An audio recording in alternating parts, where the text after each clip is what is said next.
Once upon a time, two friends joined forces to bring you the best in horror entertainment. Brian from the north, Tim from the south, each bringing their own unique perspective to the horror community. Movie reviews, Blu-ray releases, beer pairings, games, and more. Welcome to your new home for horror. This is Civil Gore. Hey there, everybody. Welcome to episode 186 of the Civil Gore podcast. I'm your host, Tim. And this is Brian. And we're going to hell this time, Tim. Actually, we're going to county hell. Yeah, we're not going there, but we're going to talk about some boys from the county of hell, I guess, technically. Or just county hell. It's not the hell. It's just county hell. Yeah, we decided we needed to do a kind of a more recent movie because we've been on a string of doing maybe older movies and we've had a decent mix, but I feel like we've done more older movies than not lately. So we wanted to kind of do one that's just came out on Shudder, Boys from County Hell, which is getting a lot of buzz. Yeah, we actually got the screener for this too, which we didn't. It was that week we got like 6 screeners. So by the time we got around to watching this, it was already on Shudder. But yeah, it's funny because sometimes when we get screeners, like the embargo date may be 3 or 4 weeks out, so we don't want to watch it too soon because then we'd have to wait 3 or 4 weeks before we could even talk about it. And then sometimes they get lost because you have so many screeners coming at you. So I think we typically do better with the screeners that arrive like a week or two before they're released, just because of our recording schedule. But regardless, I mean, obviously we're very grateful for all the screrners that were sent. The guys at Shudder are so awesome. They're always sending us stuff. Yeah. So we were really excited to get this one, and I was excited to see it because from the description of the screener, it looked really fantastic, and it's been getting some good buzz. But before we get into that, let's get into our first chop. All right, Brian. So I watched a lot of movies over this past week. I'm only going to talk about a couple of them. You did you forget to feed the kids or something? Like, how did you not go to work? Like you how did you get I got on this movie kick. I don't know what it was. Every now and again I just get on these like tears where I just get fully involved in something. It could be comics, or it could be books, or it could be Blu-ray collection, or I just got in this movie kick and I watched The Sandlot because I'd never seseen that, and you expressed surprise I'd never seen The Sandlot. Not horror, but I mean, I know you're not a huge baseball guy, but that's like more like, even though it's about baseball, it was such an iconic, like, it's pop culture with so many references in there that I'm surprised you hadn't seen it just for that. What's funny is I use the phrase "you're killing me, Smalls" all the time because a buddy of mine used to say it all the time. So I picked it up from him, and I even knew which movie it came from, but I'd never seen the movie. So it was fun to see who Smalls really was that I was referencing for years. He was, and he grew up to be Arliss Howard. So yeah. So that was pretty fun. And then I watched. I think what triggered this is I realized how many good classic horror movies Shudder has. Because they have started, I always look at what they release for the week, and they started really putting some really good classic, 40s, 50s titles on there. And I was like, man, that's really interesting because those are movies you don't typically get to see unless you seek them out. You have to go buy it, or you have to go rent it from Vudu, maybe if they have it, which is, a roll of the dice there. So I always wanted to take advantage of when I could see a classic horror movie on a streaming site. And so I watched a couple of them that I'll talk about tonight. The first one I watched was Curse of the Cat People from 1944. This is a sequel to the Cat People movie that everybody's probably seen. But it's a very strange sequel because it has 2 of the characters from Cat People, but the storyline has nothing to do with Cat People at all. Like, there's no cat people in this movie. They just used that title to capitalize on the success of the first film. Well, in fairness, it's the Curse of the Cat People. It didn't mention, it wasn't like, here comes the cat people. Yes, Revenge of the Cat People. Yeah, it's just the curse. So it technically, it's not 100% of a mislead. No, but it's such an interesting movie. It's a very beautiful movie. It's not a horror movie. I will tell you that. It's not a horror movie. It does feature a ghost, but it's not in a scary way. The daughter of the couple from the first movie, she befriends this ghost and this elderly recluse in this old mansion that they move near. And the ghost is the ghost of the father's ex-wife. And so this girl befriends this ghost, and there's this psychological play there going where is the girl just making all this up, or is this like a real haunting? And but it's not scary. I know it's on a horror movie site, and it's a sequel to a horror movie, which I think is not really scary either. It's kind of more of a thriller. Yeah. But it's just a really beautiful movie. Like, it's touching. It takes place at Christmas time. There's like Christmas scenes. Really? It's more of a Christmas movie. Yeah, and somebody. So it should be called "It's a Wonderful Cat People." It's sort of like that, yeah. And somebody on Twitter, or no, it was Letterboxd, I think, that I was reading the reviews, and they said, I love that Cat People is a Halloween movie and Curse of the Cat People is a Christmas movie. And that's kind of what it feels like, even in tone. So seek this one out. Again, it's not a horror movie, so don't go in it expecting it to be scary or anything. Not that much stuff from 1944 is scary, but, so, that makes sense then, because wasn't there the third one called, that was an Easter film called Tale of the Cat People? No, there's no Cat People Hanukkah film either, which is a shame. Yeah, that would be interesting. I don't know. But the 9 lives, you could do the 8 nights of Hanukkah in there somehow. 8 nights of Hanukkah, 9 lives of the cat. Yeah, that would be it. It would be the miracle that it would lose all like 8 lives and still have the one that stayed. So speaking of Hanukkah, you just reminded me. I meant to tell you I got my replacement disc from. Remember, I had said it was all messed up, but yeah, like Invincible Entertainment, they were awesome. They actually, when I reached out to them, I finally, like, I think I was emailing like a wrong email, because once I emailed the right people, I think I got an answer within like a couple of hours. They said, "Oh, we'll send it out tomorrow right away," and now I assumed it was going to be like kind of like Scream Factory, or Shout Factory does, where they send you just like the replacement disc and like a little, like a sleeve. No, they literally sent me a brand new like copy, case and all, like shrink cool. wrapped. Like it was a brand new, yeah. So I haven't got to watch it yet to check it out, but I'm sure it's fine. So yeah, that was really cool of them, because all they did was they, of course they, I don't blame them. They asked for a proof, so I just had to show my Amazon like receipt where I got it from, and then an image of the UPC, and they were like, "Okay, here, no problem," and they sent it out. So they were pretty cool. So that's awesome. Good update. Yeah, I love when companies are good like that. It's like they just do they just did their due diligence, of course, to get proof, because anybody could just call up and say, "Yeah, I didn't get it." Yeah.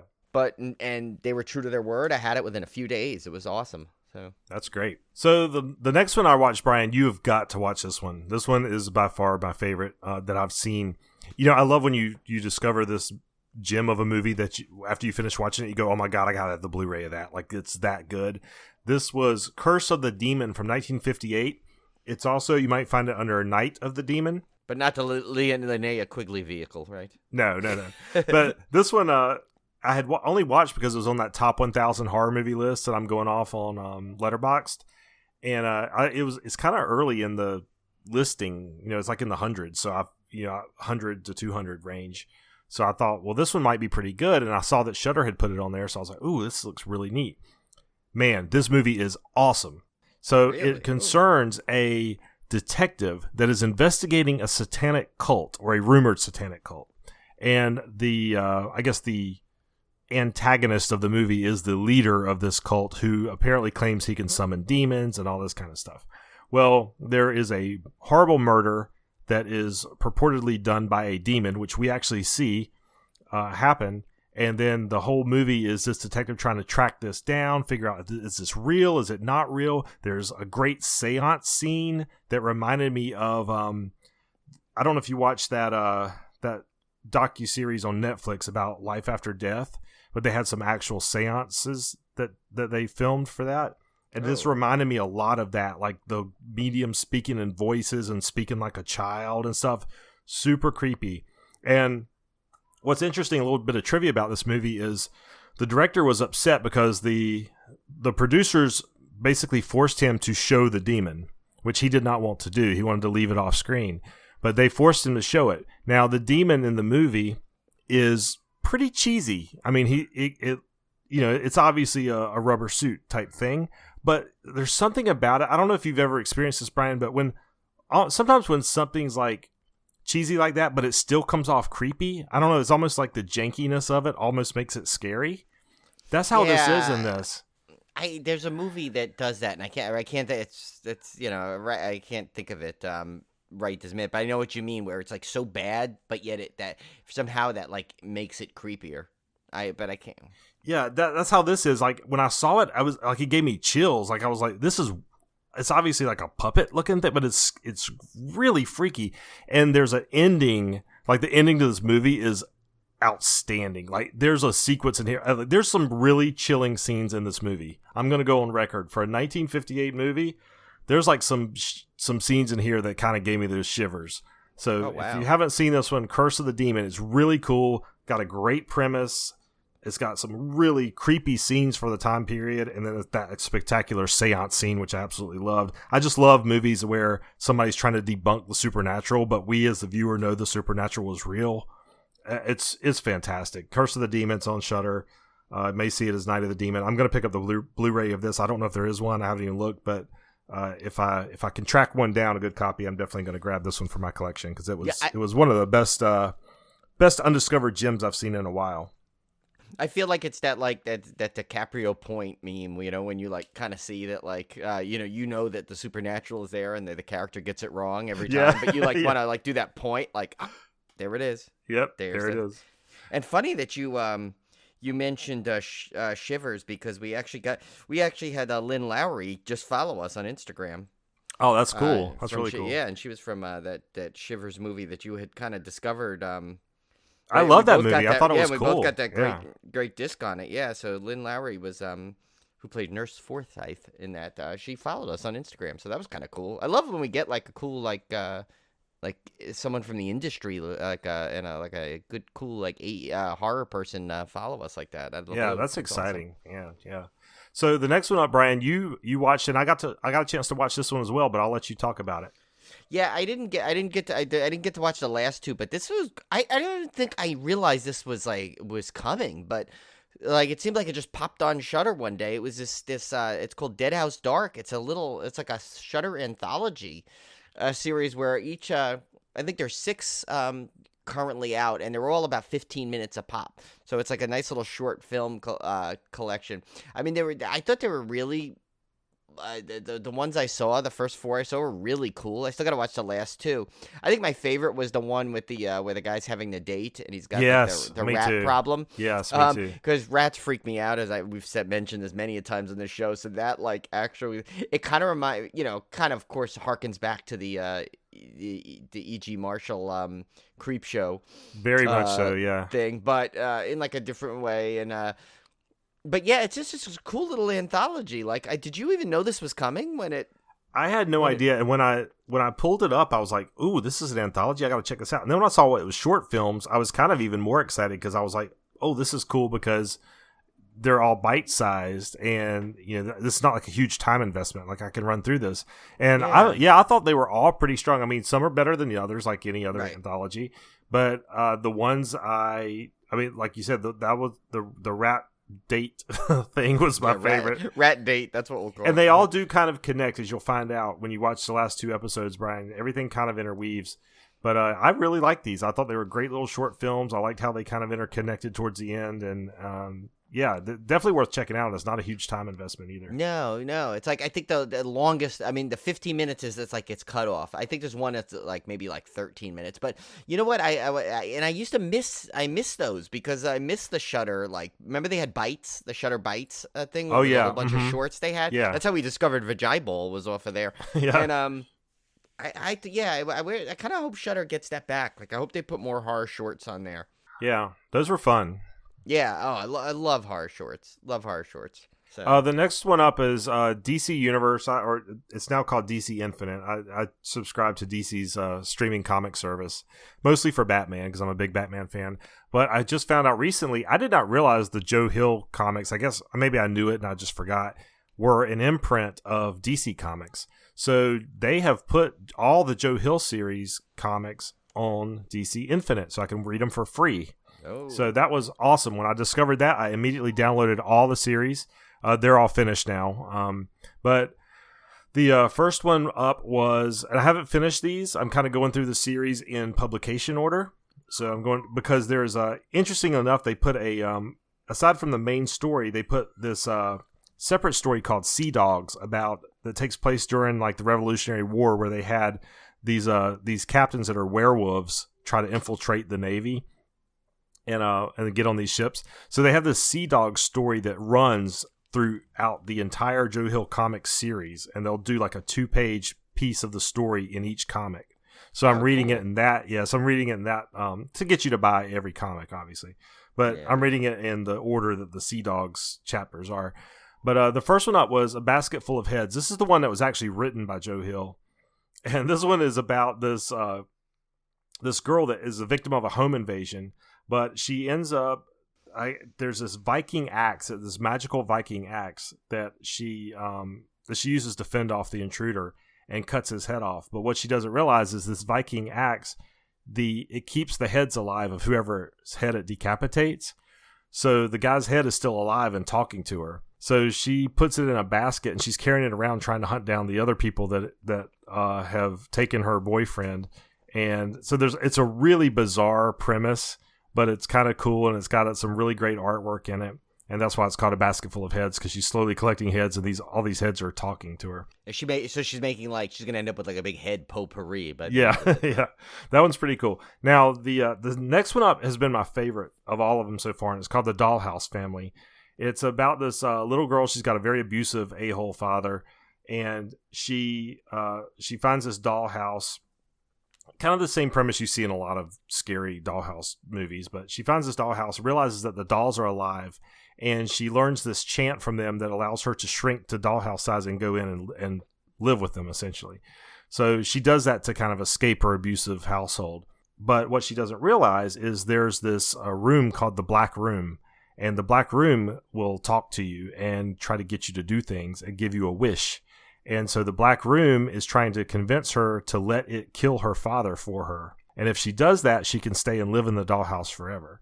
So you kind of get the idea that these dolls are all people that let the Black Room grant them a wish. And but it's cool because then the series follows her as she grows up and the choices she makes with the dollhouse. And it's a fascinating premise, and I really, really like that one. It's very strong. That sounds really cool. I'm gonna have to get those. Yeah, the third one, and these are the two that I have not read hardly any of. One is The Low Woods. That one's interesting. It's about these two girls that are growing up in this coal mining town that is just a derelict town. It's been abandoned pretty much because the coal mines caught on fire underneath it. And Did she grow up to be a country singer? No. But it is an interesting comic in that the two leads are women of color and they're lesbian. So it has some really definitely have a diverse, interesting viewpoint for a horror comic there. So I thought that was really, really cool. Are they making this into a series? I thought maybe I read it about the comic, because actually now that you said that, it sounds familiar. Maybe. I wouldn't be surprised. Any of these would make a great actual television series if they ever wanted to adapt them. Especially that Dollhouse one. Yeah. I could see that being really cool and creepy. And then the last one I've read, there's another one called Pulse that I have not read any of yet, so I won't talk about that one. But the last one I read, the first issue, is called Daphne Byrne, and that one's cool because it takes place back in the height of spiritualism in the late 1800s, early 1900s, and it's about a girl, Daphne Byrne, whose father died. She's kind of a nerd, like intelligent girl, which was frowned on back then. And her father died. She's very close to her father. And there's a lot of the first issue. I don't know much where it's going, but there's a lot of like seance stuff and old time spiritualism stuff. So that one was really cool. And it's got probably some of the most horror like drawings and stuff in it that I've seen in the series so far. So all of those comics so far have really blown me away. They're all really, really good, really strong stories, really strong writing, really strong art. So if you can check out the Joe Hill comics, or if you can subscribe to DC Infinite, you could check those out yourself. I mean, you could sign up for a month and read all of them for cheaper than you could buy them, unless you really wanted to own them. But they're definitely well worth the read. All right, Brian. Well, you know what? It's time to unveil a new segment. I know we had a miniature one a couple episodes back when we did the Sasquatch versus Ape Canyon, and we kind of were just tossing around the idea. But I think it's time to introduce our official start of this new segment. This may not be a weekly segment, but it's going to happen whenever we find a good matchup. And you know what? I'm going to let our celebrity guest take it away. It's time for a scare battle. Ooh, yeah. All right. So this week we have 2 movies in the ring against each other. First one up, The Edge of the Axe. And in the opposite corner, The Burning. Yes, we want to see which one will be the cream of the crop. Now, The Edge of the Axe is, of course, the 1988 film about 2 computer nerds who are trying to solve a series of axe murders. And yes, that is actually the plot. Yes. And The Burning is, of course, the 1981 film starring George Costanza himself, Jason Alexander, and Holly Hunter. Yeah, there's a lot of people in this that you'll recognize, actually. It's Fisher Stevens is in this. Leah Ayres, who you might know as she played when the Brady Bunch did the that drama series that they did right at the end of right before sadly Robert Reed passed away. I think it was a couple of years before. It was like the last Brady's like foray into to try and come back. They had the Bradys, and she played Marcia because Maureen McCormick did not return. So yeah, so this one's a much more close to Friday the 13th type clone from 1981. So it was definitely right up against Friday the 13th coming out. So it's a much more typical early 80s slasher than Oh yeah, this has got like 80s slasher, like it's 80s slasher 101. Yeah. There is one thing before we get into the actual this battle per se. Do you notice though? I mean, I know this is something that, especially if you listen to Kim and Ket, they point out all the time. But oh my God, did the men treat the women so horrible in these '80s movies? Oh Especially the horror movies, but in these 2 particularly, I could not like. I actually was just like, oh my God, like especially even more so in The Burning. Like, I mean, in the in Edge of the Axe, it was more of like a just typical misogyny, but in The Burning, I mean, there was some like abusive, borderline actually not even borderline, like flat out abusive behavior at some of these things where like, there was a lot of like forced, basically the one guy is like basically almost raped the one girl in the water. And it's just like, it just got really like, it's like, and you don't realize that, not that it was okay in the 80s, but it's weird that it was kind of like just okay to put in movies, at will. But it's very cringy watching it today, knowing what not knowing what we know now. We always knew it was wrong, but I'm saying, and it was never right to begin with, but it just shows you like the culture back then was so much more like blasé about it than it is now, and it is very cringy. Yeah. I noticed the same thing too when I was watching The Burning. I was like, good God. I mean, I'm used to there always being like the jerk guys in these movies, but these like take it to an extreme. Yeah, no, this was like really like there was some like, especially The Burning had some serious like issues with some of that. Yeah, so be forewarned if you watch these. But the way the scare battle is going to work is we're going to go 5 rounds. And we're going to have 5 different factors that we're going to judge these movies on. And we're going to just this is going to be fairly quick. I'm just going to give like a brief 1 or 2 line, Brian, description of what you think, the comparison on each of these topics for each of these movies. Right. And then you declare your winner for that round. And then at the end of the round, we'll total them all up. And whoever gets the most points from me and you is going to be declared the winner of the scare battle. So Here we go. So first round 1, plot. Now this one's weird actually, and this one and obviously there's going to be some spoilers here, but I mean if I had to pick like one of those scenarios, gun to the head, I would go with The Burning only because one, I'm familiar with that tale of Cropsey because I went to sleepaway camp, so I heard that. So it was a plot. It was already a storyline I liked. But for the 80s, I thought at that time period, that was like the type of plot. That was the movie it was trying to make. It wasn't trying to be anything else. Edge of the Axe, I think, was, well, you don't know how actually the plot, what's really going on until the very end. And I think that kind of hurt it, even though, and I will say there is a twist. The twist is actually pretty well done, I thought. I'm like, oh, that's interesting, because that's kind of ahead of its time for a twist like that.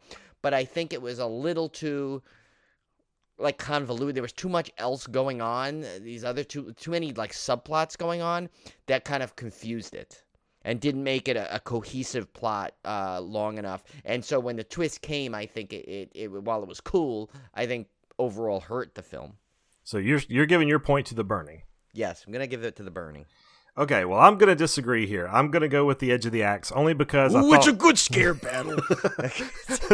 the only reason I think The Edge of the Axe is because it had that cool plot twist, and I thought The Burning was just, very by the numbers camp slasher movie. Not that I didn't enjoy it. I love those movies. I love all the Friday the 13th movies and even the clones of Friday the 13th. So I absolutely loved it, and I love that it incorporated the Cropsey legend because I'm a big fan of that as well.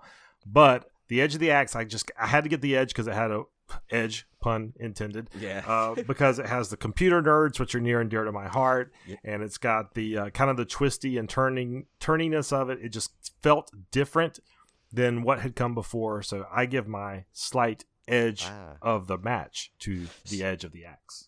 So, and now I know this is not going to ever get said, and I'm looking at the categories we're doing, so I don't know if it'll ever get mentioned, but I have to say those computer scenes, though, in Edge of the Axe were so awkward when they're like, what do you want? When they're like reading the voiceover to what they're typing, it's like, I love it. What is wrong with you? How are you feeling? And it's that same guy's voice the whole time. It's just, I'm like, oh my God, is it supposed to be like, it's like, are they trying to make it sound like that's what the computer would sound like if he spoke? Or... Oh, it was totally ridiculous, but I kind of love that because, I'm charmed by when they're using actual language, like, what do we do to stop the killer? And they just put it into the computer like it's just going to spit out the answer. That always was my biggest, oh my God, that drove me crazy back in the day because, like, the funny thing is that technology now is available. You could write, hey Siri, what's this? Or you can go into Google and type what is, and it gives you that exact thing. Back then, like, it was so funny. Like my favorite one of that is like the one of the examples of the Superman 3.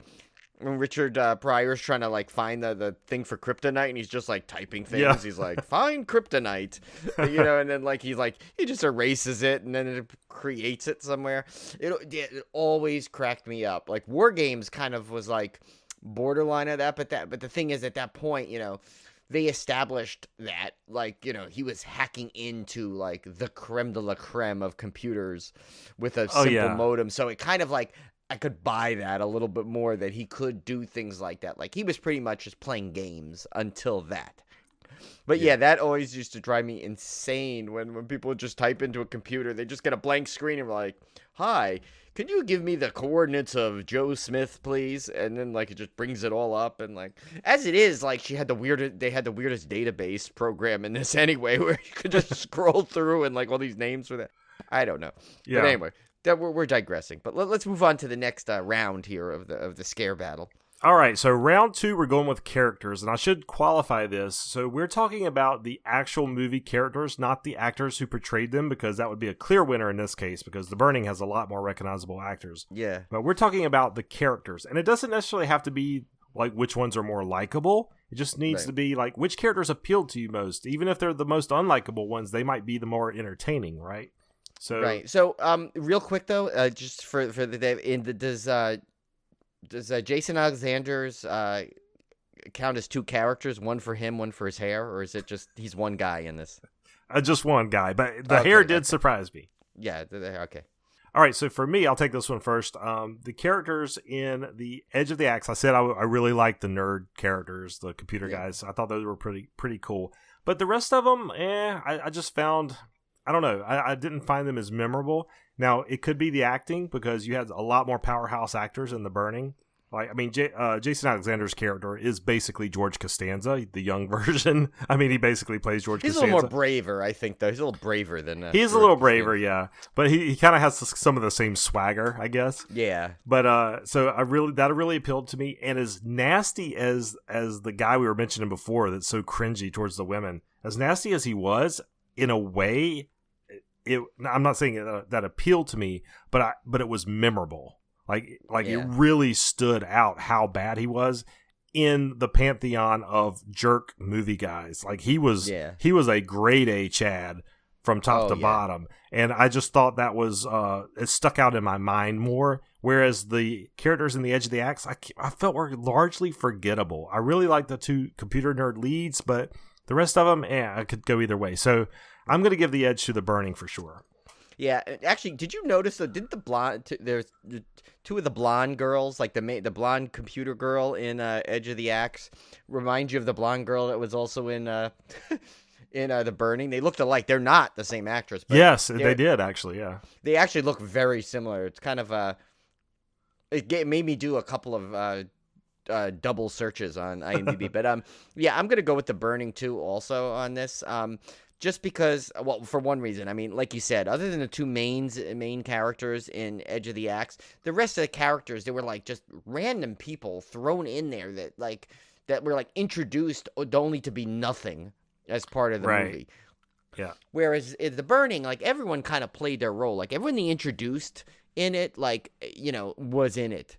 You know, they were gonna be in there for the long haul, and you were seeing what would happen, and they'd interact and they'd cause issues or they'd solve issues, and you kind of got to know them a little better. And plus, going to sleepaway camp, all these people I've literally seen in real life. I mean, maybe not so much the super aggressive guy in terms of, you know, the trying to force that woman to sex, but just like I've seen those counselors, you know, and the camp director, and like the way the kids act in the mess hall, and you know, and like how there's the one tough guy, and there's one kid's getting picked on, and the other guys defend them. I mean, I lived through that. I that is like portrayed so well, you have no idea. It's like, remember how I said how good Sleepaway Camp did it? This one, I might even do it a little better. That's how good it was, and how and you know, with the New York accents in there kind of helped. Well, really I sell it for think me. it's interesting you pointed that out, because The Burning doesn't really get started in the kills until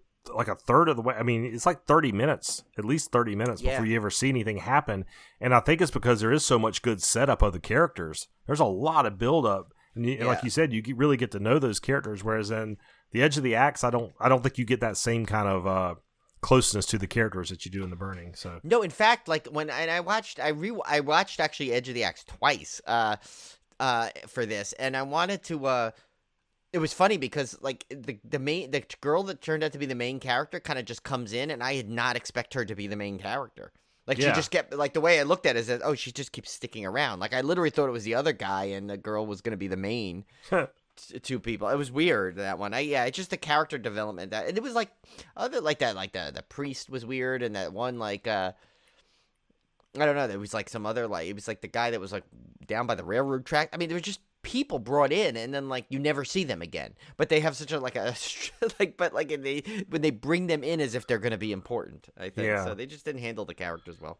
All right, so after round 2, we're at a score of The Edge of the Axe has 1 point and The Burning has 3. So heading into round 3, we're going to look at who has the coolest killer.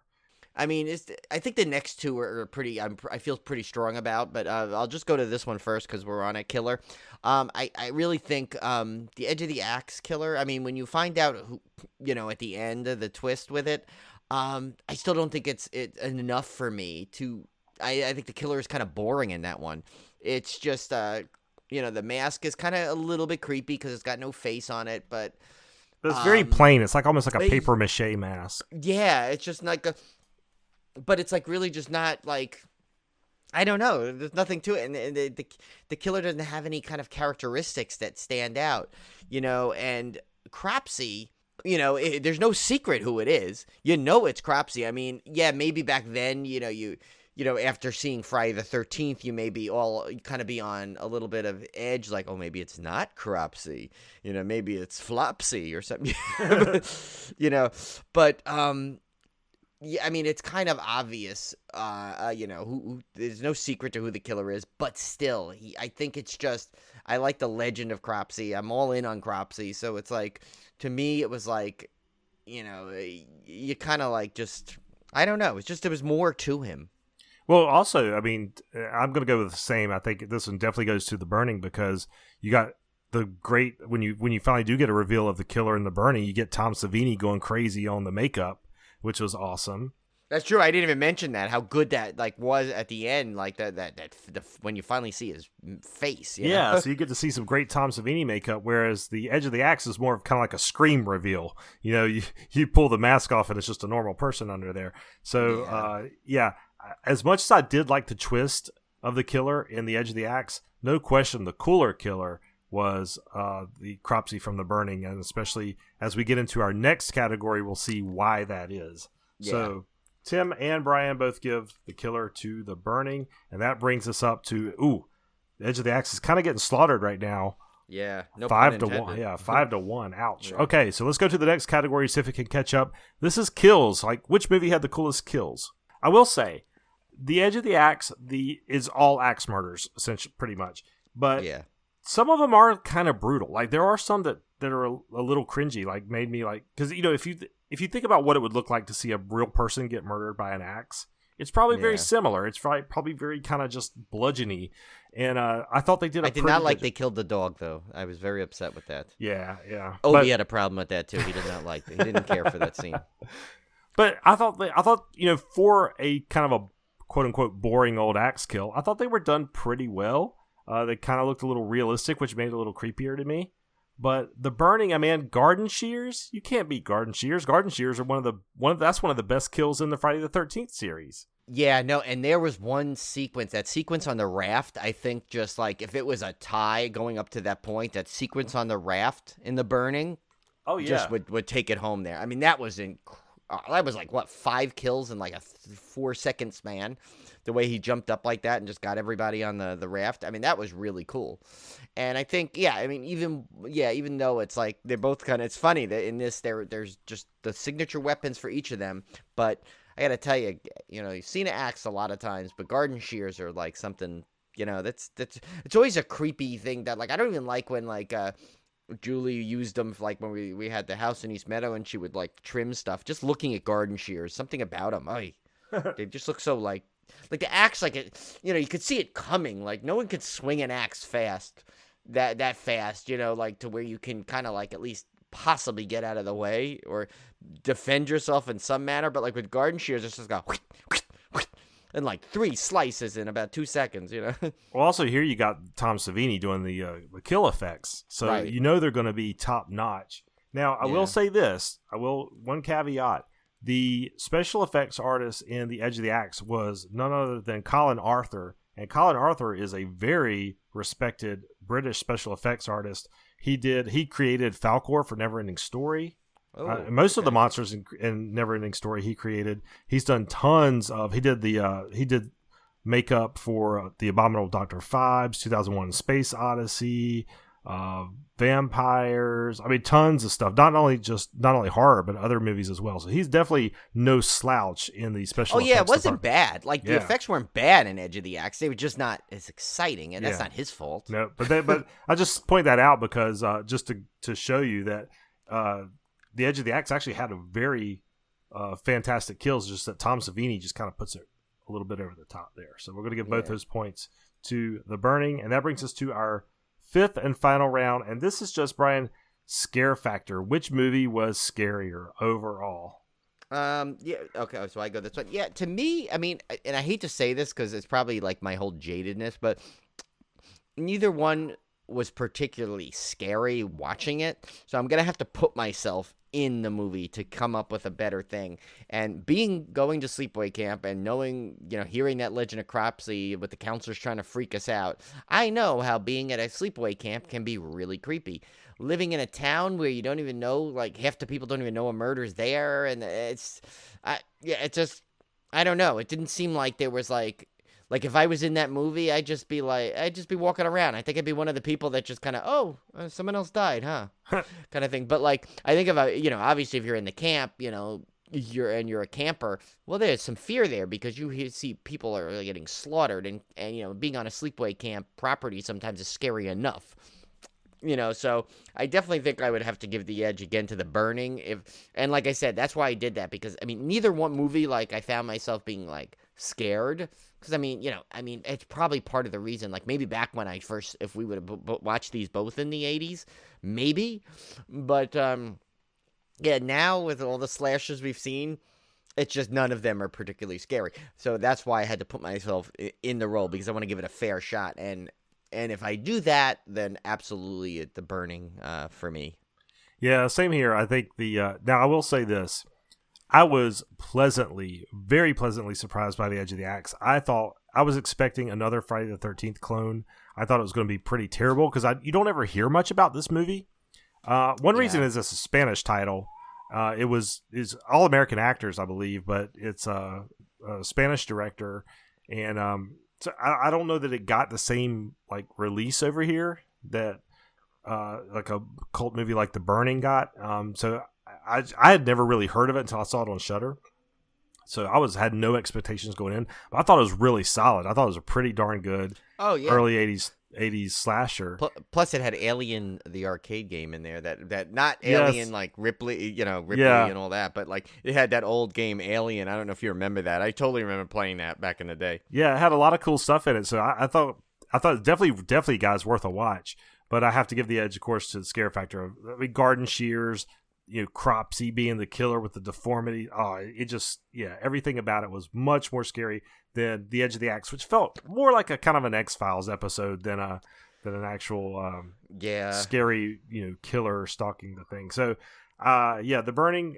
So that puts us up to an astonishingly blowout, which I did not expect with these two movies. But The Burning takes the match on a 9-1 victory. So the Macho Man knew it the whole time.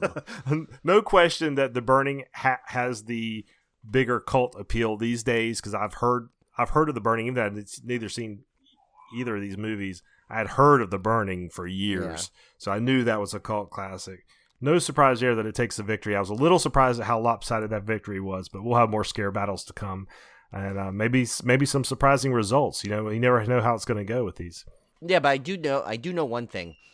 I already started trying to make a mental list in my head of some scare battles, because I love this idea. I love this kind of thing, and the fact that we had to literally resurrect someone from the dead to get our opening for this. I feel like we have to do it justice and do as many of these as we can. Like Tim said, it may not be every week.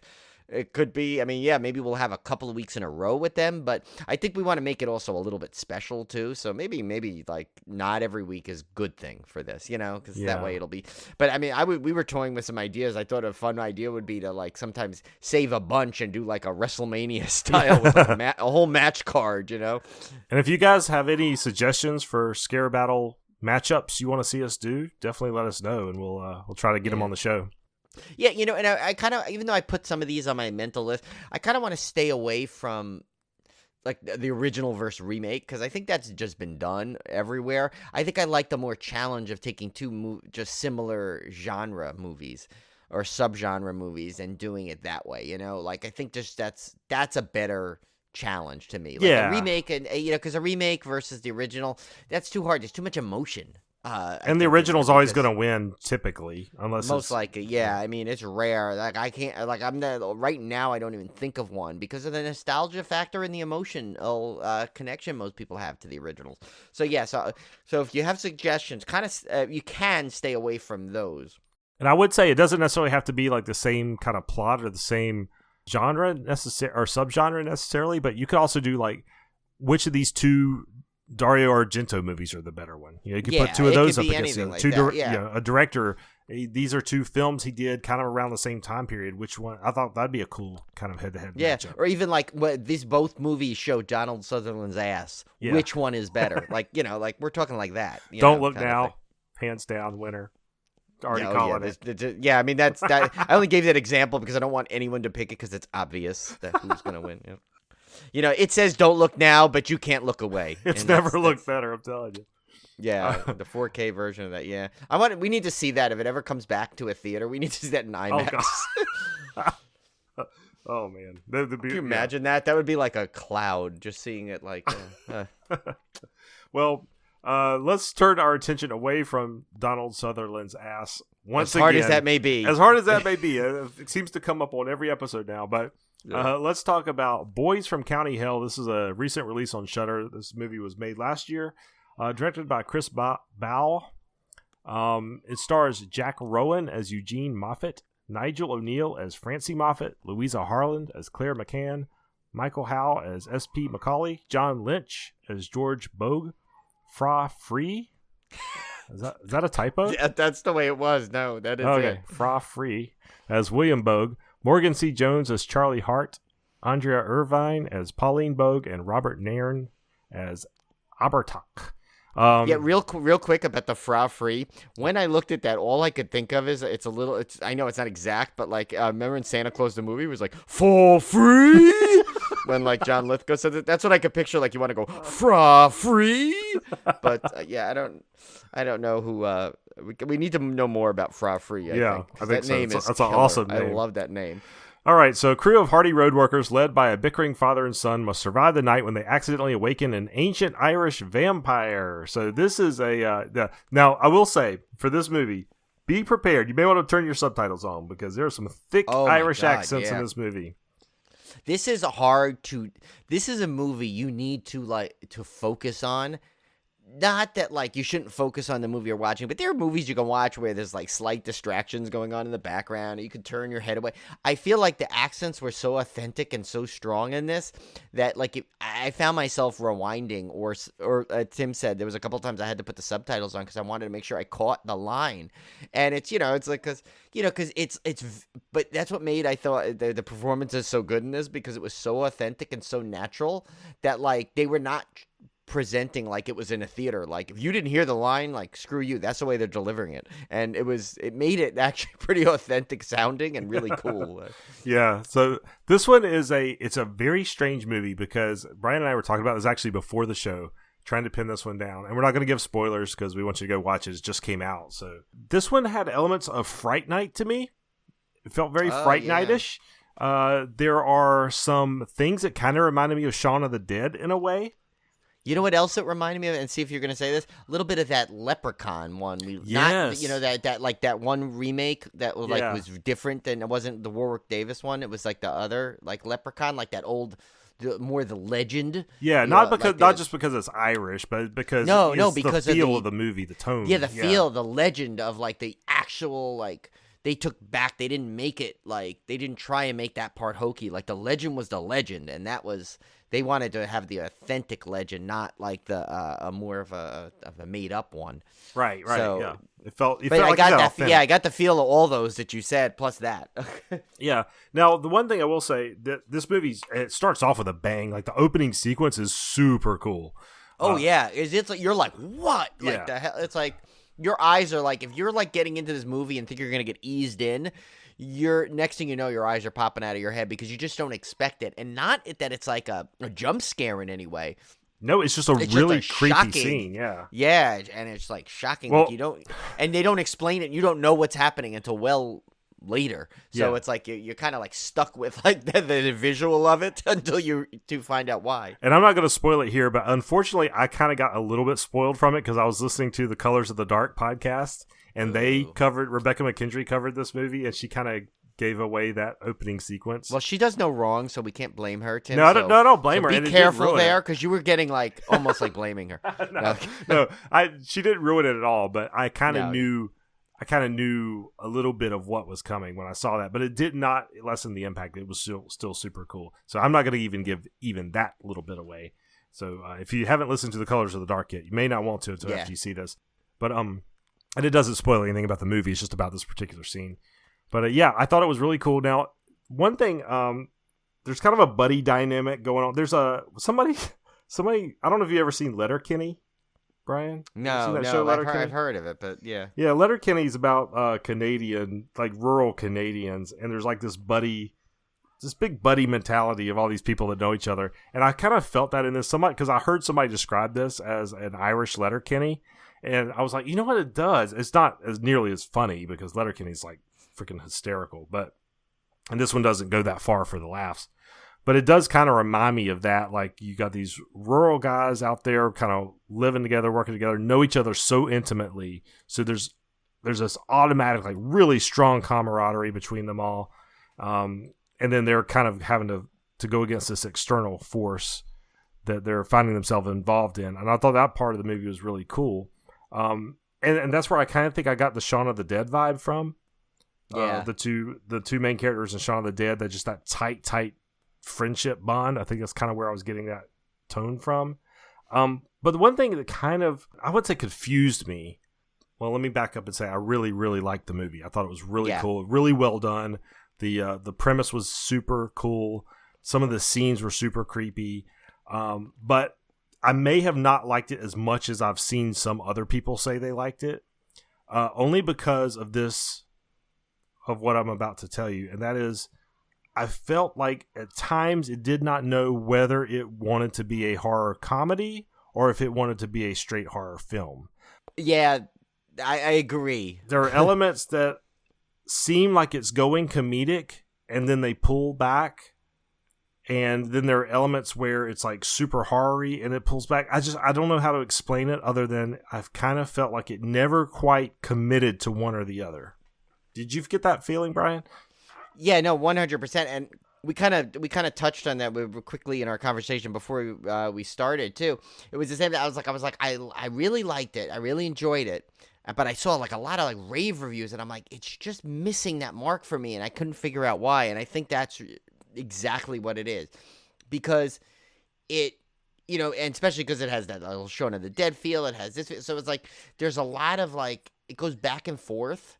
So you don't know if like the comedy, like I don't know. It made me actually think back, like, oh, maybe it wasn't supposed to ever be a comedic thing. But I mean, they're billing it as a horror comedy, so.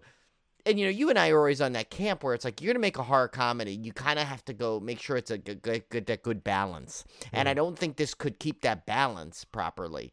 And, and that's its only knock, really. And it's not one, the good thing is it's not one that will take away your enjoyment of the film. It just make you go like, for a second, like what's, what is there? There's a little something off on it, but I can't figure out why. I'll give you an example without giving like anything spoilery away. But I'll give you an example of like two of the main leads that are like real buddy, and you could see where the comedic. There's been some comedic stuff prior in the movie, and you could see where it could go. And there's a sequence where he basically the guy in the pub tells them they're no longer welcome in the bar. Oh, right. And I could see that could have been really played for laughs in one angle, but then it kind of isn't, and then I kind of just felt bad for the guys. And it's like, did it just kind of, I don't know, after the whole scene, I felt kind of bad for them that they got kicked out of the pub. And I'm like, wait a minute, there was an opportunity there to really play this for laughs. But now I just come out of it feeling bad. So it was weird. It's like, that's the kind of shift in tone. Like you've seen like stuff that kind of made you chuckle before with these guys. And then you see a scene like this where it just kind of, you come out feeling bad about it. And I'm like, where's the mismatch there? I don't know. Yeah, no, that's what and that scene too is a good spot to say, because maybe it's because it was supposed to be a kind of a turning point. I think for that the main guy, not the heavyset guy, not the one, it's funny, I mixed the characters up through this, but not the one that was S.P. Macaulay, not that guy. Right. The other guy, he was, I think, it was his journey throughout the movie, basically. So while all the little bits of comedy were going on, he was always kind of in this struggle, and he was kind of always dealing with stuff. So, I'm wondering if they put the comedy in to try and like take away some of the heaviness of it. But the thing is, they put it in too much then, if that's what they were trying to do. So it was almost they should have went straight horror and just like a tinge at a couple of moments of it. But I think they tried to keep kind of inserting the comedy in there, and sure, it was kind of funny. And I think there was a part I laughed at that I probably shouldn't have, but because there was like one death scene where it's like I found myself chuckling because I think like it kind of was leading up to that's what I thought was going to happen, but it really was not. It ended up being like a kind of a more of a sad scene, and I'm like, what the. So it's like but that's the thing. It's like I still enjoyed the movie. Like it didn't ever take away from my enjoyment. It took away from my possibly giving it a 1 point higher in the rating, and that's about it. It's more of a critical point than an enjoyment point. Yeah, and it also doesn't help, of course. I went into this having kind of read some of the hyped reviews of it, so I was really kind of expecting a whole lot, and maybe I had gotten my expectations up a little too high. But like Brian said, it's still a wonderful movie. I thought it was really, really cool premise. It it has a neat twist on the whole vampire thing that I had not seen done before. That was awesome. Yeah, I like the way that operated. And I don't want to give it away because it kind of affects the first scene and then how later on towards the ending. So I don't want to give that away, but I love that element of it. And I thought that was just a really cool and creepy thing. And that's the thing that was so horror centric that the way that vampire kind of thing operated. And I'm being vague intentionally to try and but so and like I love the way that element of the way he was doing stuff, and I thought the when you finally got to see certain things that there was kind of kept to reveal at the end, it paid off too. So it's like, it's like the only reason we're even saying some of these things is because we're a horror movie review podcast, so it's like we have to kind of say things like this. But like if I went into watching it, like I had no podcast and watch it, I probably wouldn't have given it much of a thought past that. Yeah. But when you go in watching it, trying to say, "Oh, I gotta, review this and give my thoughts," you go in with more of that critical aspect. So, like, if you look at it as just a watching of a movie, you're gonna most likely enjoy it, and that's the end of it. But if you're gonna look at it and you're gonna try and like actually rank it or rate it, you may have more of a critical point to make on it. But yeah, I mean, if it's a movie, if you ask me, should I watch it? Do you recommend it? I'm going to say 100% because you're going to have a great time watching it. It's a really good movie. Yeah. So definitely, we both highly recommend you check it out on Shudder. I think you'll have a great time with it. I think Brian and I's point is more of a maybe there's a little missed opportunity here or there to maybe steer it in one direction more than the other, but otherwise. Still definitely one of our higher recommendations, and I think you guys will get a kick out of it. And I think you'll love the cast because I think every cast member is all in regardless. Yes, and I think they all wonderful do an cast. amazing job. Yeah, wonderful cast, and it's a really cool setting. I mean, I was telling. I love that town, the little Irish town. I was telling Olivia so cool. Actually had come up and watched a little bit of it with me. And I was like, Olivia, this movie is making me want to go to Ireland so bad. I've been there, and oh my God, I loved every second of it when I was there. And I was only there I only got to go there for about 5 days. It was for a friend's wedding.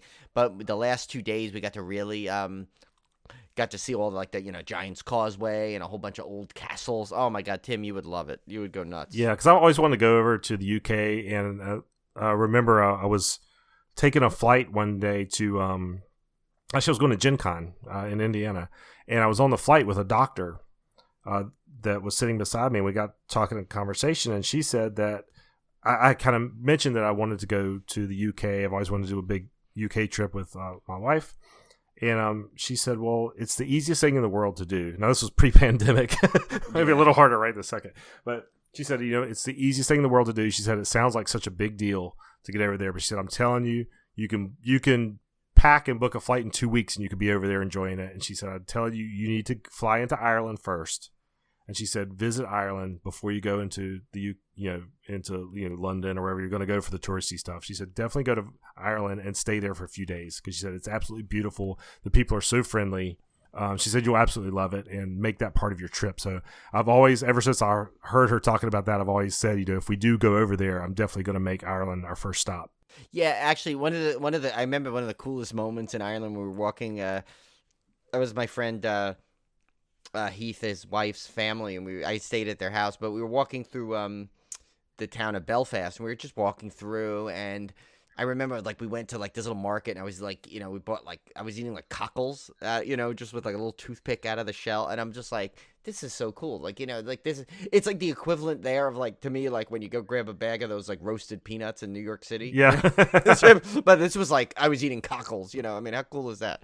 And it was just oh my God, it was just a fun time because it's so good. We saw where they built a Titanic, that area was right there. I was just oh, it's cool. Really just a cool yeah, and that's really what you want to go to Belfast too, really get some cool yeah, because a lot of people go to Dublin. I only regret that I didn't have time for, which I hopefully will rectify, especially because I own a square foot of at the Lefroy distillery, or square foot of land there, because when you buy that, if you buy a bottle of Lefroy and you send in the thing, they give you like a square foot. They give you a dram of scotch when you go there. Oh, nice.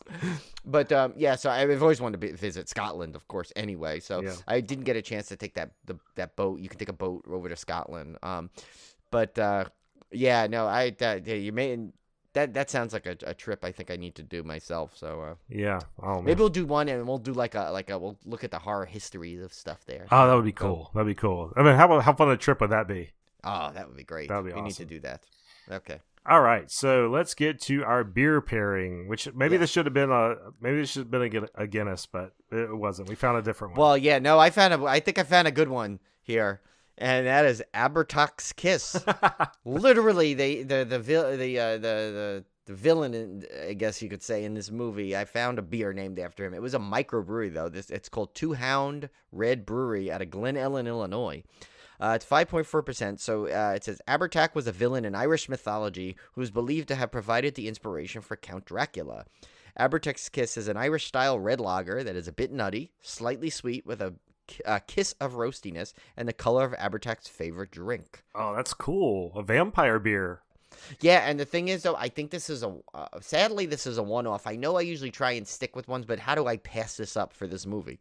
I know. There was no better beer pairing for this. I mean, I saw someone recently, within a few months ago, had it, so maybe it's something they do every once in a while. But apparently this Two Hound Red Brewery is kind of like a microbrewery they have a restaurant, so it's not like this might not come back.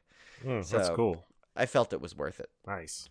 All right, so let's get to our triple threat. Last week, we were looking for an actor or actress, and the actress we were looking for was Elizabeth Moss. So let's go through the clues. Clue number 1, the first theatrical feature I was in starred a professional wrestler. Yes, she had a role in the 1991 Hulk Hogan vehicle, Suburban Commando. I did not know that. Let me tell you something, brother. I saw Elizabeth Moss when she was just a child. Speaking of when she was a child, well, not really. I guess she was a little bit older. Clue number 2, I once starred in a remake of a popular 70s Disney live-action film. She starred in the 1995 TV movie remake of Escape to Witch Mountain. And clue number 3, while I would say I'm not exactly known for horror, surely that could change with some of my latest roles. That surely if you see that written out, is actually in quotes and is the actual name Shirley. That's because Elizabeth recently starred as horror writer Shirley Jackson in the biopic Shirley, along with horror hits Us and The Invisible Man, with the latter earning her a Best Actress Fangoria Chainsaw Award. I thought that was a tricky one, because it was how I had to come up with some good clues for her that didn't give it away, because I think it can be harder for the bigger stars. Yeah, because I mean, right now every horror fan knows Elizabeth Moss well, so it's like, how do I make it so that it's gettable, but also like not a true giveaway, you know? Yeah. All right, so this week we're looking for another actor or actress. Listen carefully. Clue number 1. While I haven't really done a true horror film, I have battled ghosts and zombies. Clue number 2. While I was never officially part of the Star Wars universe, I did sing about it. And clue number 3. While Saturdays might have once been my favorite day of the week, many years later, Mondays were definitely not. This should be a gettable one. I think it is easy. Very gettable. Yeah. I think it's very easy, but I think it's just tricky enough that some people could stumble upon it at the same time. Yeah. All right, so time for our fan topic food listener question of the week. This one comes up to us courtesy of David. Courtesy of David McHugh, horror mailman. Obviously, that peach wheat I just drank is getting to me. Favorite dark rides. This one, I could talk for an entire podcast about this, Brian. Yeah, no, to me, this is a no-brainer right now. I mean, it'll probably change once I get to ride Rise of the Resistance. Of course, that Star Wars ride in Galaxy's Edge was not open when I went to Galaxy's Edge. Just the Smuggler's Run attraction was. But I have one that's right now, it's easily my favorite dark ride. And that, for me, is the Indiana Jones Adventure at Disneyland. I was obsessed with this ride from the inception of it as it was building. I remember my good friend of mine, Brian Hewen, got me a really cool audio and then folder packet press kit of Indiana Jones, and I remember we went. So when that was coming out, it was 1995, and it was the 40th anniversary of Disneyland at that point, and it was their whole thing was 40 years of adventure, and there was a whole song involved, and that's a whole other story for another time. However, we went there. I went there twice that summer, but the first time we went was right after the ride had opened.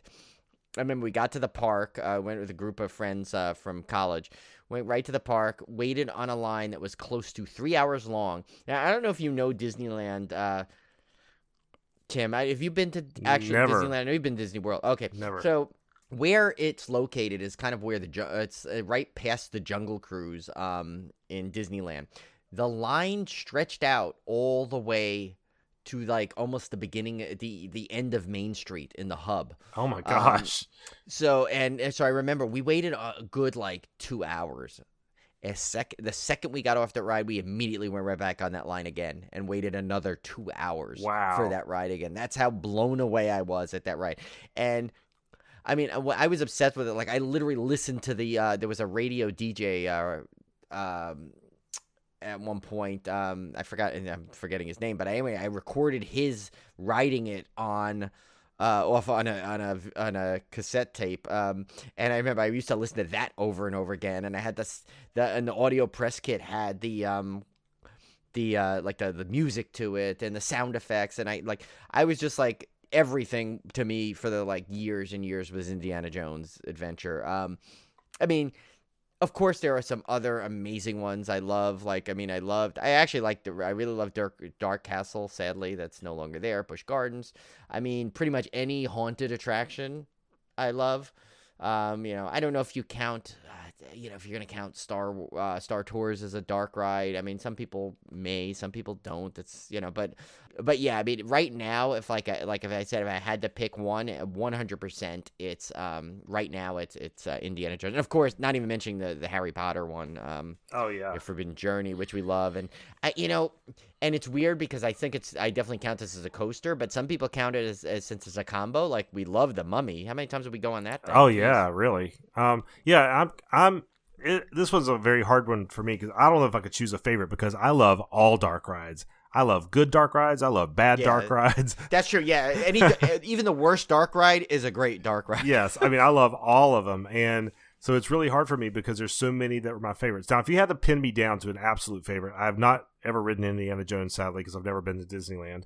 But you had to pin me down. It's got to be Haunted Mansion. That's got to be my favorite dark ride of all time. That's so funny. I almost to me. I've been on it so many times. It's like it almost like blends in. Yeah. Even though I love it, and I go on. There's not a time it's a ride I will never miss. I remember the first time I ever rode it. I was probably, I don't know. I think I was 5, and I remember seeing. Do you remember when you used to walk through the castle? You used to walk through Cinderella's castle going into Disney World or Magic Kingdom. There were posters on the wall of the different attractions inside. Oh yeah, they actually had the Disneyland too to the tunnel when you walk in under the train station. Yeah, had that. Yeah. No, I'm sorry, it was the tunnel, not the castle. It was you're right. It was the tunnel under the train station. And I saw the poster for the Haunted Mansion. I had no clue what rides were at Disney World. It was the first time I'd ever remembered being there. And so I saw that poster for the Haunted Mansion, and I remember telling my mom I wanted to go on that ride, and she's like, "Are you sure?" Because I was a scared kid. I don't usually go into haunted houses or anything like that. And I begged her to let me go on Haunted Mansion, and I absolutely loved it. And that's the first Disney ride I can ever remember riding, so it's really special, to my heart. Now, there's another one, 20,000 Leagues Under the Sea, was probably my favorite Magic Kingdom ride, but I don't really consider it a dark ride, really, because it was the underwater thing. But as far as like traditional dark rides, definitely Haunted Mansion. There's some other ones I love. Obviously, I love Twilight Zone Tower of Terror. That one's, again, not really a dark ride, I guess. It's more of a drop tower. Yeah, but I mean, there's some dark ride. That one, at least the one in Florida, has some dark ride elements. Yeah. All of the Disney classics, I mean, because I grew up riding those over and over and over. And you got to remember, I was a scared kid. I used to not be into roller coasters. I used to not be in thrill rides at all. So the only thing I would ride was dark rides because they weren't, like, scary.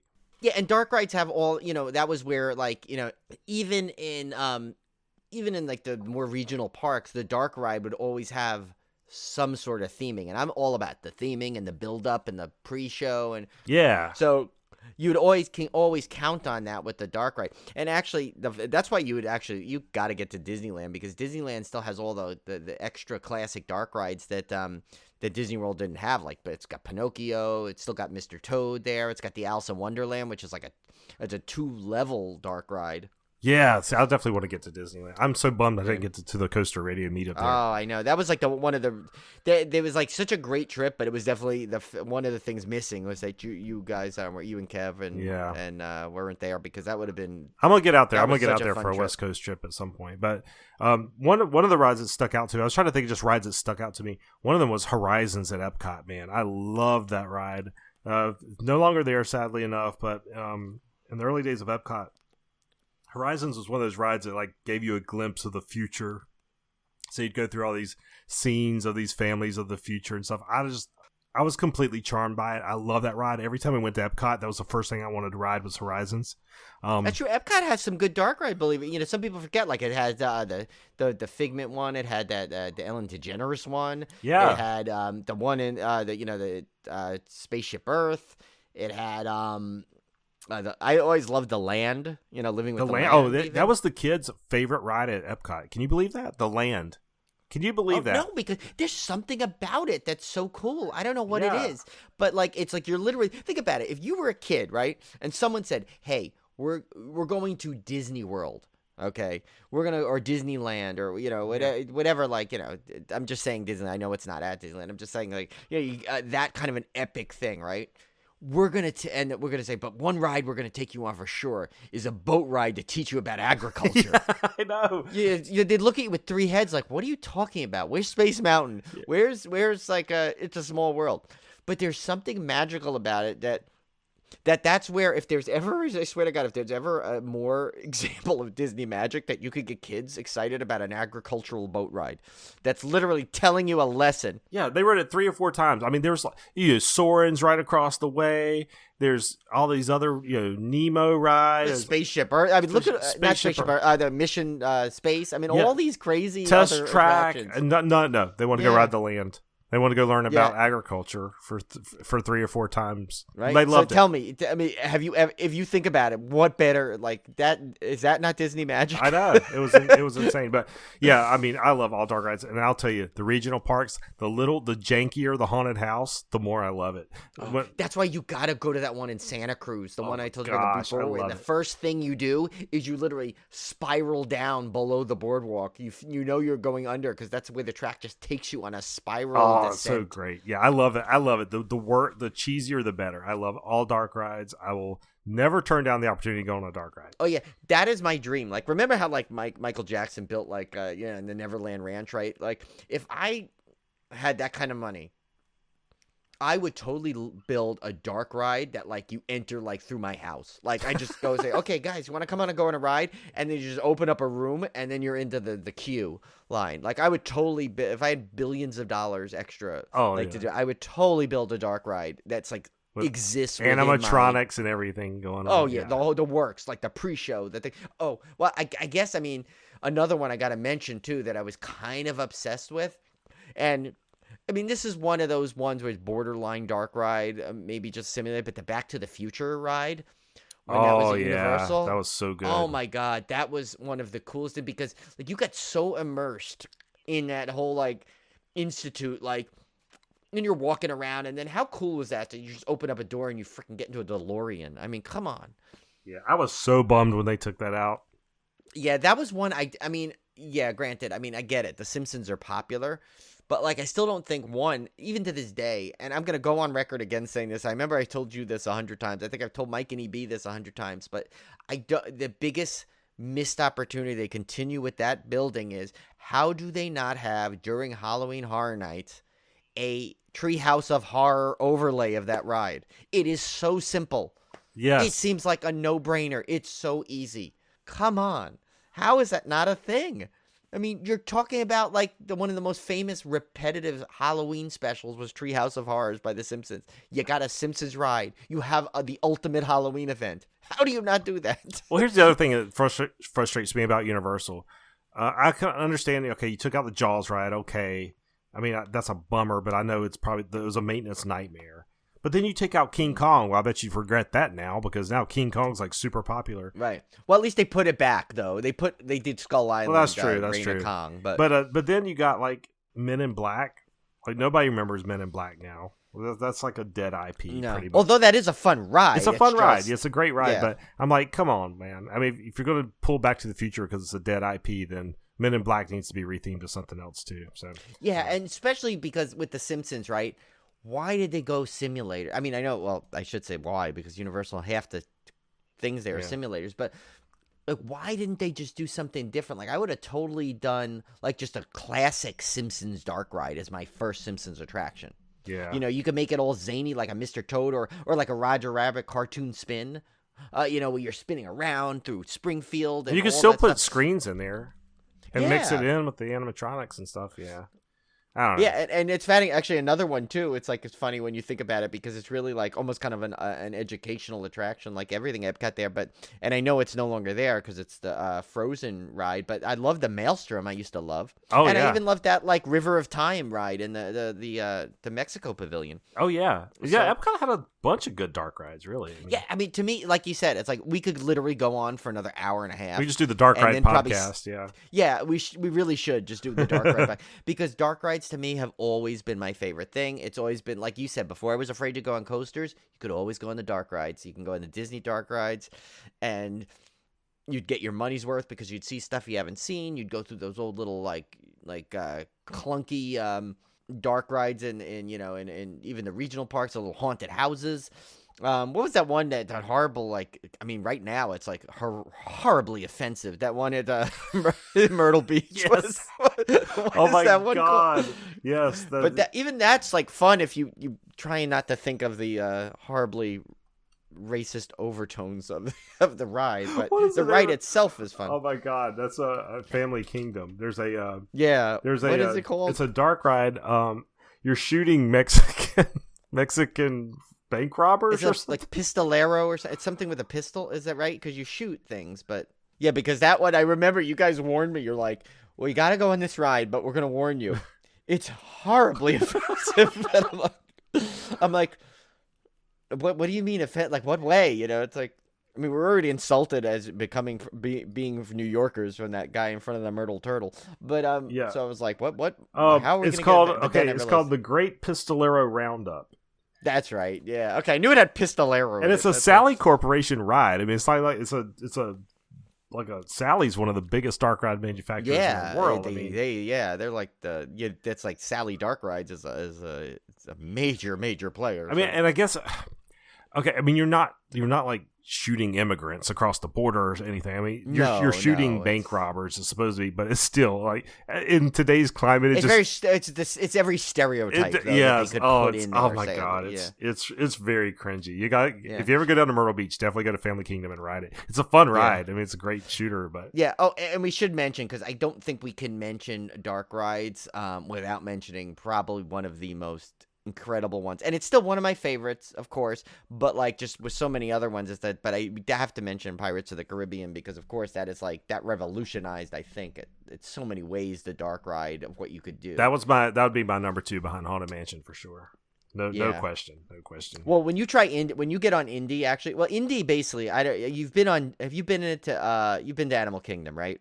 Yeah, it's the same track as Dinosaur, right? Yeah, it's the same thing. So it's like, but with Indiana Jones, if you're an Indiana Jones fan, like that is a ride that I enjoyed, like the queue line all hours, because when it first opened, they gave you little decoder cards, and you could like while you waited on this ridiculously long line that weaved through the caves, they in the queue line you could there were like messages on the wall that pretty much they all said, "Be sure to drink your Ovaltine," but no, they didn't. But one was like something an ad. I remember something about AT&T or something. But yeah, you would check. You could actually go through with the decoder card and decode through the old like hieroglyphic language on there. But they also had the coolest thing where if like you were in there was this long stretch of things, and if you pushed on a pole, these spikes would come down. Oh, that's cool. For the people online. Yeah, and there was another thing where you pulled a rope, you'd hear people like say, "Hey!" That's a little bit ahead of its time, right? I mean, in a way. Oh yeah, well this was 95. Yeah, so this is 95. So the interactive cues were really not much of a thing. That's what I'm saying. I mean, and this is a cue that like, I mean, for some reason, no matter how long it was, I always enjoyed it just because it was so immersive. Like you were literally, there was parts where you were in a tight spot of the cave. Now they do that line blocking most of the time, so you're not really like stuck in a spot. But I remember times when you were like stuck in a really small space for a while. So if you're claustrophobic, you may have some issues in there. But I remember though that nothing was more exciting when you finally got to that like. That spot where you saw the Jeeps and you get to load in and you just, oh my God, it's just the coolest premise of a ride. It was like, I think like I don't think they could have taken a property and made a better ride for it. That's awesome. Than what they did with Indiana Jones. I mean, Rise of the Resistance, from what I understand though, is probably there, but remember you're talking 2020 versus or technically 2019, I think it might have hit out, versus 1995. So you're talking a long difference in there.